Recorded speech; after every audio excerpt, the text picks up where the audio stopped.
আমাদের যে লিভার আছে, লিভারের একটা ইম্পর্ট্যান্ট বা একটু ডিফারেন্ট টাইপের যদি আমি প্রপার্টিসের কথা চিন্তা করি, এটা যথেষ্ট ব্লাড ধরে রাখতে পারে এবং এটার অ্যামাউন্ট প্রায় 450 ml।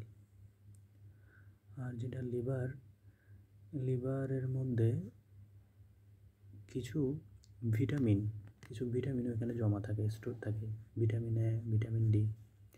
এবং এটা মনে রাখার একটা সহজ পদ্ধতি হচ্ছে, লিভারের মধ্যে কিন্তু ফ্যাট জমা থাকে এবং আমরা এই জন্য ফ্যাট বেশি পরিমাণে থাকলে একটা টার্মও চিন্তা করি, ফ্যাটি লিভার। মানে নর্মালভাবে লিভারের মধ্যে ফ্যাট জমা থাকে। তো ভিটামিন এ, ডি এগুলো কি? এগুলো ফ্যাট সলিউবল ভিটামিন। তো ফ্যাট সলিউবল ভিটামিন হচ্ছে যে লিভারের মধ্যে থাকবে, সেজন্য ভিটামিন এ, ডি এগুলো লিভারের মধ্যে স্টোর থাকে। লিভারের মধ্যে আরও একটা জিনিস স্টোর থাকে, সেটা হচ্ছে আয়রন।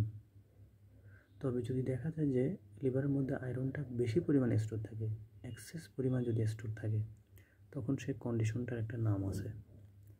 ওই কন্ডিশনটার নাম হচ্ছে হেমোক্রোমাটোসিস। হেমোক্রোমাটোসিস মানে যে শুধুমাত্র লিভারের মধ্যে জমা থাকবে এমন না, লিভার ছাড়াও অন্যান্য এরিয়াগুলোতেও জমা থাকে।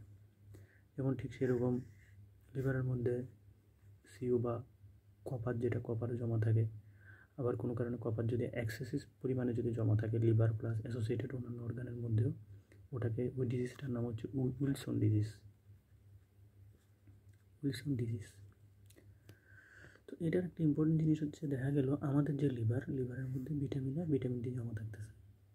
ঠিক সেরকম অন্যান্য প্রাণী ওগুলো লিভারের মধ্যেও কিন্তু ভিটামিন এ এবং ডি জমা থাকে। সেই কারণে আমাদেরকে যদি বলা হয় যে আমাদের যে খাবারের মধ্যে ভিটামিন এর সোর্স কোনটা, এখানে একটা আমরা লিভার বলতে পারবো। কারণ আমাদের লিভারে যেরকম থাকে অন্যান্য প্রাণীর লিভারেও থাকবে।